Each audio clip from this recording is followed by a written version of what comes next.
ప్రతిరోజు తిరుమల ఆలయంలో ఏ సేవలు చేస్తారో మీకు తెలుసా? ప్రతిరోజు ఉదయం 3 గంటలకి సుప్రభాతంతో మొదలు పెడతారు. గుడిలోని పూజారులందరూ మంత్రాలు జపిస్తూ కౌసల్య సుప్రజ రామ అంటూ బంగారు తలుపులు తెరుస్తారు. ఆ తరువాత పూజారులు బట్టను నీటితో తడి బట్టతో వెంకటేశ్వర స్వామి వారి ముఖం తుడుస్తారు. పాత పూలమాలలు తీసేసి వెంకటేశ్వర స్వామి కోసమే ప్రత్యేకంగా తయారు చేసిన పూలమాలలను ఆయనకు వేస్తారు. వేడిగా పాలను ఉడికించి ఆ పాలను స్వామి వారి పాదాల దగ్గర ఉంచుతారు. ఆ తరువాత తోమాలు సేవ మొదలు పెడతారు. రకరకాల పువ్వులతో మండపంలా నిర్మిస్తారు.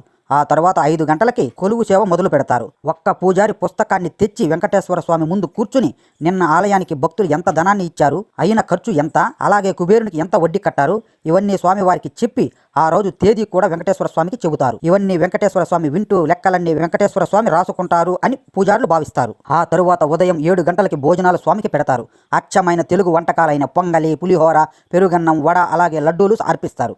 ఆ తరువాత మధ్యాహ్నం 3:30 నుండి రాత్రి 1:30 వరకు స్వామివారి ఆలయ తలుపులు భక్తుల కోసం తెరుచుకునే ఉంటాయి.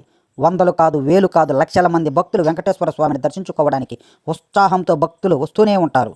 వచ్చిన ప్రతి భక్తుడికి వెంకటేశ్వర స్వామి దర్శనం ఇచ్చి వారి కోరుకున్న కోరికలను గుర్తు పెట్టుకుని ఆ కోరికలను తప్పకుండా తీరుస్తూనే ఉంటాడు. ఆ తర్వాత మధ్యాహ్నం 4 గంటలకి మధ్యాహ్న భోజనం పెడతారు. అన్నము, కూరలు, స్వీట్లు ఇలా ఎన్నో రకాల ఆహారములు స్వామివారి కోసం చేసి బంగారు పల్లెంలో స్వామివారి ముందు పెడతారు. స్వామివారి వాటిలో ఎంతో ఆనందంగా ప్రతి ఒక్క వంటను ఏదీ వదలకుండా స్వామివారు తింటారు అని భావిస్తారు. ఆ తర్వాత సాయంత్రం 6 గంటలకు సహస్ర దీపాలంకరణ మొదలవుతుంది. కొన్ని వందల వేల లక్షల దీపాలతో ఆలయం మొత్తం నిండిపోతుంది. ఆ దీపాల మధ్య వెంకటేశ్వర స్వామి ఎంతో అందంగా వెలిగిపోతూ ఉంటాడు. స్వామిని ఒక ఉయ్యాల మీద కూర్చోబెట్టి కొంతసేపు నిద్రపుచ్చుతారు. స్వామివారి కూడా ఆ ఉయ్యాల మీద కూర్చొని చల్లగా నిద్రపోతాడు. ఆ తరువాత రాత్రి 7 గంటలకి భోజనాలు పెడతారు. అర్ధరాత్రి 1:30 ఏకాంత సేవ మొదలు పెడతారు. కేవలం ఒకే ఒక పూజారి ఆలయం లోపలికి వెళ్లి వెంకటేశ్వర స్వామిని బంగారు మంచం మీద పడుకోబెట్టి అన్నమయ్య కీర్తనలు పాడుతాడు. అలా ఆ కీర్తనలు వింటూ వెంకటేశ్వర స్వామి నిద్రలోకి జారుకుంటారు.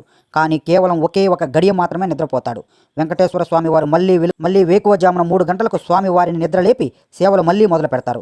ఇలా ఎన్నో సంవత్సరాల నుండి ఆపకుండా ఆ సేవలు జరుగుతూనే ఉన్నాయి. వెంకటేశ్వర స్వామి అంటే మీకు ఇష్టమైతే గోవిందా గోవిందా అని కామెంట్ చేయండి.